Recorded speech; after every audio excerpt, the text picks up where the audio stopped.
Hey everyone, this is Kevin the Apptrepreneur, and just a heads up, there's a little bit of a technical glitch with my phone. Normally you would see the news scrolling on the side as I read along with it. Unfortunately, this time we're just going to have to put a screenshot of the main article on the front, and you're going to have to read the article later if you want to know what's going on for yourself. I hate doing it this way, I really do, but we're just having the technical difficulties and I wanted to get the video out. And the video that I want, or not the video, the news I want to talk about today is the fact that the ban appeals in London has officially started, and we have, at least for now, our initial thoughts from both sides what's going on. So, according to The Guardian, Uber has launched a legal fight to regain its London license, claiming that wholesale changes to its business practices should allow it to continue operating in the capital, although it admitted the original decision to punish the company was right. The San Francisco-based ride-hailing firm was told last year the license for one of its most important foreign markets would not be renewed because of concerns about public safety and security, such as background checks on drivers.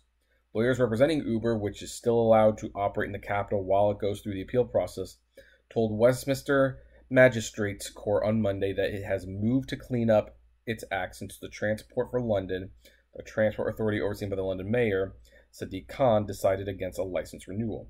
Quote, "We accept TfL's decision in September was the right decision based on evidence at the time. TfL had considerable concerns about Uber's fitness that warranted its refusal to renew.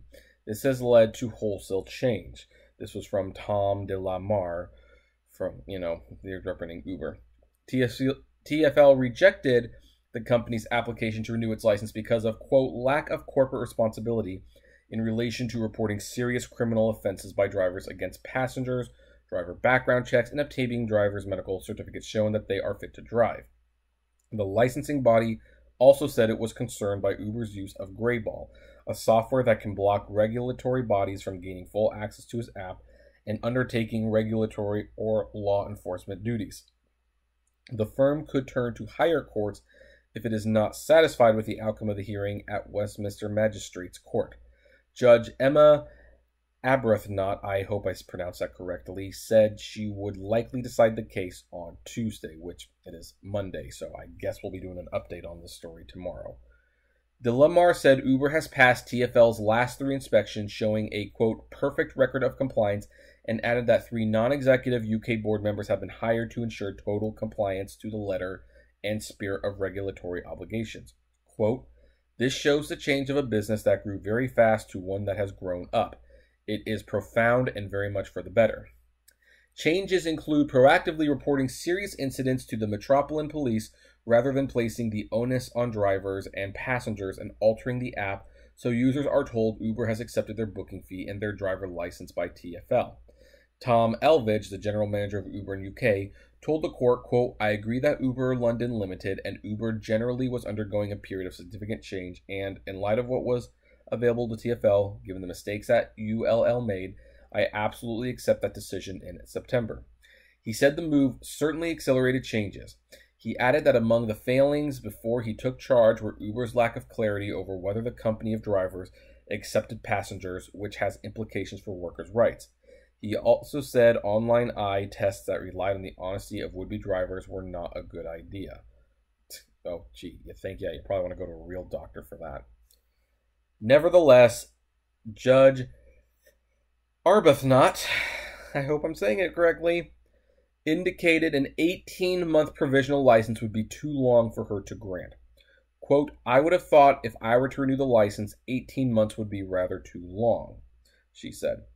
Martin Chamberlain, the lawyer for TfL, said the steps Uber has taken should be seen in the context of its past conduct, and any license that the judge awarded should be short and subject to stricter conditions, which the regulator has agreed with Uber. The judge will rule whether Uber is fit and proper to hold a license in the capital now, rather than whether TfL's decision was correct in December. Uber says up to 3.6 million passengers regularly use the taxi-hailing app in London and has 45,000 drivers in the city. The Uber chief executive, Dar Kay, told staff at the time of the license loss that TfL's initial verdict was, quote, "the cost of a bad reputation in the past."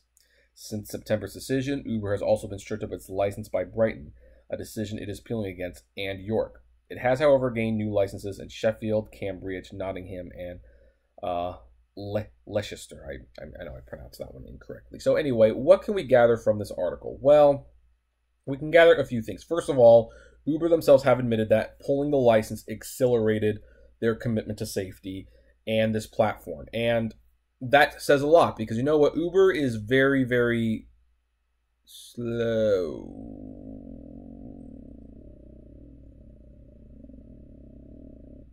to act on anything unless they are absolutely forced to and there is money to be left on the table. So, yeah, that I think it's interesting that Uber was that honest about it.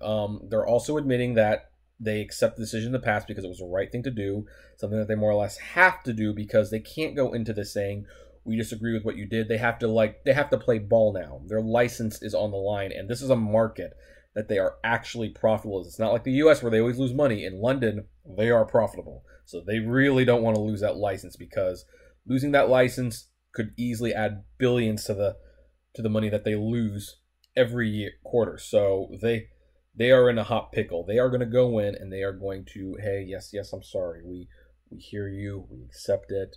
We are making changes. We are complying. We are accelerating. By the way, did you hear we might be giving our drivers benefits? That's a nice thing. Yeah, that whole driver benefit thing that we did that whole 2-hour live stream on. Yeah, it's because of this. They want to show like, hey, if you grant us a license back, we might actually implement, sick leave, paternity leave. But the lawyers and the judge, even the judge herself has said, if I grant you a stay, I think 18 months is too long. And she's correct. 18 months is long enough for them to basically sit on their hands and not make any of the changes. If they are like 3 to 4 month stays, then Uber actually has to follow up on what they promised to do. They have to start giving their drivers the benefits and the sick leave and the time off, because if they don't, London might actually pull the license. So yes, so what do I think is going to happen with this? Well, here's the thing. I think Uber will be granted a stay. I think their license will be renewed.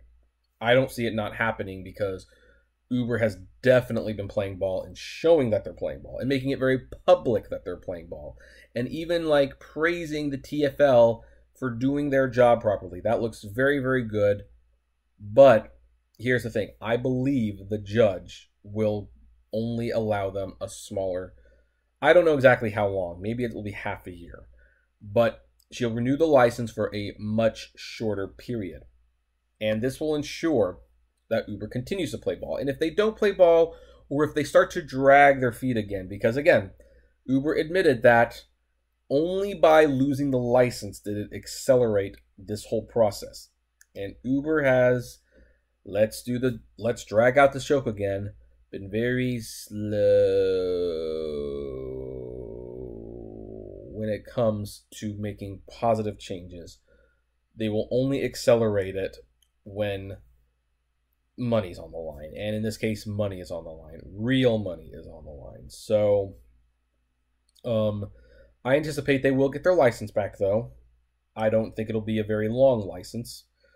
Yeah, it just won't be. So, or maybe I could be wrong, because one thing that had been noted in other articles that I read about this, although I settled on this one because this was the more comprehensive one, is that Travis Kalanick was brought up a lot, and his culture, his bro-ish culture, is still very much alive in the US. It's very, very hard to change a company's culture, and Uber has definitely struggled with that. So, who knows?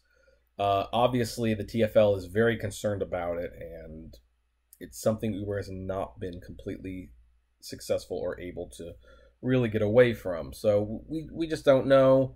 But we will find out tomorrow, and I will be back to discuss that in more detail.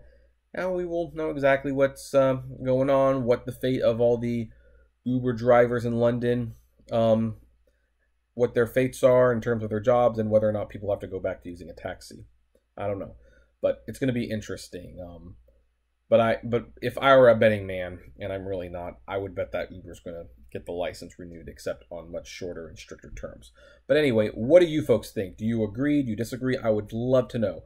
Comment below. Like, favorite, share, subscribe. If you enjoy the videos I make, consider becoming a Patreon member. It's totally optional, but even $1 a month goes a long way to helping things run smoothly. And as always, flame responsibly. Have a good one.